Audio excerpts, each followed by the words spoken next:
Buenas noches, audiencia. Espero les estén gustando las historias y relatos de este canal.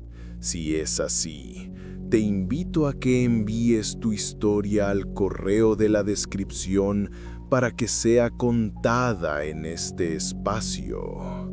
Suscríbete para seguir creciendo como comunidad. Relato 1. La cosecha y las sombras. Hace muchos años, en un valle remoto, vivía la familia Morales en una finca de cultivo de maíz.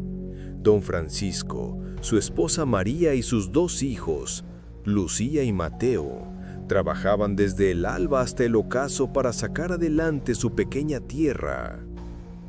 Una noche de luna nueva, al terminar la jornada, encontraron algo extraño al borde de los surcos, unas figuras tenues, como sombras que parecían flotar entre los tallos de maíz.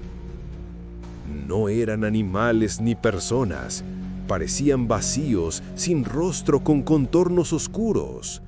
Lucía, que se atrevió a acercarse, sintió un escalofrío. Las sombras se movieron al unísono, alejándose lentamente. Al día siguiente, al inspeccionar la siembra, descubrieron que varias mazorcas estaban ennegrecidas, como quemadas desde dentro, aunque no había señales de fuego. Esa noche, don Francisco se quedó despierto vigilando y vio cómo las sombras aparecían en fila, avanzando hacia la casa. Cuando intentó salir con su lámpara, la luz parpadeó y las sombras se deslizaron por las paredes como si fueran líquidas. María despertó con un susurro que decía su nombre. Al abrir los ojos, vio que una sombra delgada se había deslizado sobre su pecho y su aliento se volvió helado. No pudo gritar, paralizada. A la mañana siguiente, la encontraron desmayada en su cama, y al abrir las puertas, los surcos de maíz parecían estar consumidos por la noche, los tallos retorcidos y marchitos. La cosecha, de la que dependía la familia para sobrevivir, quedó arruinada. Pero lo peor estaba por venir. Esa noche, Mateo, el hijo menor, desapareció. No había huellas, no había rastro de lucha, solo un viento gélido y un leve lamento que resonó por el campo. Desesperados, los Morales decidieron abandonar la finca. Pero al preparar sus bultos, el sonido de risas de niños ecos mortecinos vino del maizal. Lucía, con valor, se adentró siguiendo la risa. Lo que vio la hizo trastabillar. Miles de sombras infantiles flotando entre los tallos, exhalando lamentos, y en medio, Mateo, convertido en sombra también, extendió su mano hacia ella. Lucía huyó despavorida, pero la noche fue traicionera. Al cruzar el umbral, la sombra de Mateo entró con ella. Desde aquel día, nadie volvió a habitar esa finca. Quienes pasan por el lugar dicen aún escuchar risas infantiles por entre los maizales y ver figuras oscuras moviéndose cuando la luna está oculta. Relato 2. El vaivén del molino. En un paraje aislado entre colinas, vivía el matrimonio campesino don Isidro y doña Carmen, con su hija Teresa. Su casa lindaba con un viejo molino que casi nadie usaba ya, pero el agua del río seguía corriendo bajo sus piedras. Una tarde de otoño, el molino comenzó a crujir con fuerza extraña, pese a que no había corriente suficiente para mover sus aspas. Don Isidro fue a ver de qué se trataba y escuchó un susurro, como el roce del agua, pero también voces apagadas. Al acercarse al interior del molino, las piedras estaban húmedas sin que el río hubiera subido, y hubo un reflejo fugaz de algo que no era humano, una figura encorvada, de ojos hundidos, en el borde de la compuerta.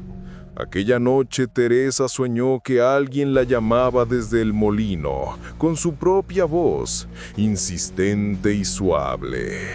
Se despertó con la bruma entrando por la ventana y el sonido de la rueda girando lentamente, aunque nadie la accionaba.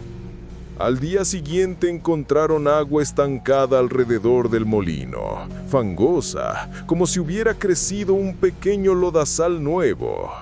Doña Carmen, inquieta, fue al molino con una lámpara, pero al entrar vio sombras proyectadas en las paredes circulares jugando, retorcidas, y al fondo algo se balanceaba, cadena o cuerda que parecía moverse sola. Escuchó un lamento ronco, salió corriendo, pero la puerta se cerró de golpe detrás de ella.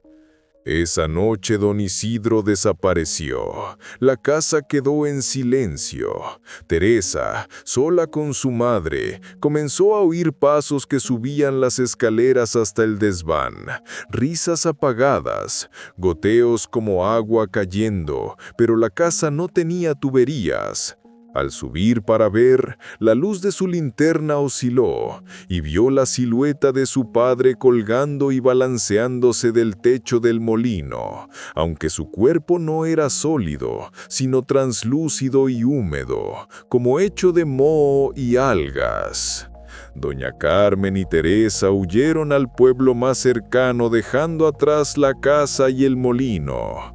Pero dicen que a medianoche, cuando la luna refleja en el agua, se ve el molino girar solo y se escuchan voces que llaman por su nombre, invitando a entrar al interior húmedo y oscuro. Relato 3. La vigilante del bosque. En un municipio rural al borde de un bosque profundo vivía la familia Álvarez, don Julián, su esposa Eulalia, su hijo Andrés y la anciana tía Felipa. Su parcela linda con la frontera del bosque, que según los viejos del lugar estaba maldito por antiguas leyendas. Desde hace tiempo, la tía Felipa decía ver luces fugaces al atardecer, figuras que se movían entre los árboles como centinelas invisibles. Don Julián lo ignoraba, pensando en supersticiones. Eulalia, sin embargo, cada vez se recostaba más temprano, con sueño inquieto, murmurando nombres que nadie conocía. Andrés soñaba con alguien que lo miraba desde la linde, con ojos brillantes, pero no se atrevía a hablar de eso. Una tarde, tras una tormenta, Andrés vio algo inquietante. Al asomarse desde la ventana al bosque, una mujer alta, con ropaje antiguo, el rostro cubierto por velo oscuro, parada en la linde, inmóvil. Sus manos parecían deslizarse entre las ramas. Él la señaló, pero cuando los demás miraron, ya no estaba. Aquella noche, Eulalia despertó con el ruido de pisadas en el techo. Pensó que era lluvia, pero al mirar hacia la ventana, vio la figura parada en el marco, los ojos como faroles apagados.